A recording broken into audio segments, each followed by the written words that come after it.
Hi, I'm Grant at Crocker Farm Auction, and I want to talk to you today about an absolutely fantastic example of early American stoneware. This is most definitely the second most heavily decorated American stoneware pitcher in existence. It's a great size, and I'm just going to talk about the different decorative treatments and what this is. This pitcher was made in 1840 in Maysville, Kentucky.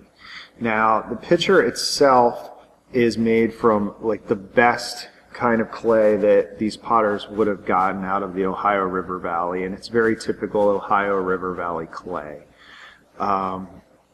One thing that ties it in with other known Maysville, Kentucky stoneware, even though it is much more elaborate than what is typically seen, not only out of Maysville but out of the entire country. But one thing that kind of ties it to the other stoneware are these little elaborate impressed kind of hash mark designs that you see all over this. You see that on at least a couple of Isaac Thomas pieces made in Maysville. There's a couple churns made in 1836 and 1837, 8-gallon churns, and around the 8-gallon capacity mark you see very similar cross-hatched little bars. And you don't really see that elsewhere in American stoneware, so that's kind of a neat tie-in to the more plain Maysville wares. But so, like, and a topic of speculation is, why is this so heavily decorated? And I'll get to the name, and then we can kind of speculate as to why it's so heavily decorated. But anyway, we have this great inscription in these little punched rosettes, E.H., and then over here, Wood. E.H. Wood was Ezekiel H. Wood, who, along with his brother John, operated a stoneware manufactory in Maysville around 1845. One biography of his from the 19th century says that he manufactured stoneware for about 6 years. He was primarily a farmer, and he engaged in some flatboating, which was common in that area. The question is, often you see these cases where people in the 19th century would primarily have another occupation but might supplement that income by potting. And so Wood was primarily a farmer, but it seems like he made this pitcher, and the reason why I say that is it's extremely well decorated. It seems like it might be the kind of thing an apprentice made as his masterpiece coming out of his apprenticeship.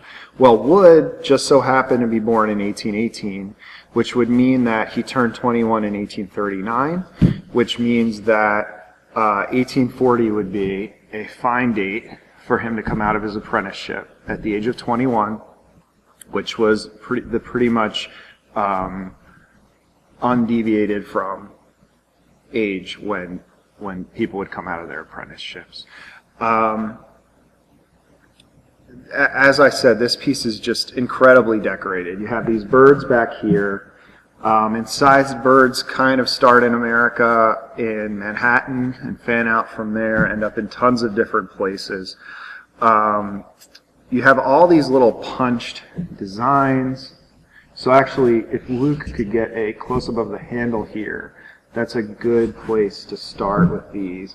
You see, well, for one thing, how well-formed the handle is. It's amazing little thumb rest. I mean, not thumb rest, but sometimes you see these even more exaggerated into like a curly Q, but that's just an amazing little finished treatment on the handle. But you see these little punches and stamps all down the handle, round rosettes, diamonds, all with that little cross-hatched pattern over and over again. And you see that all over the pitcher. You see these applied designs.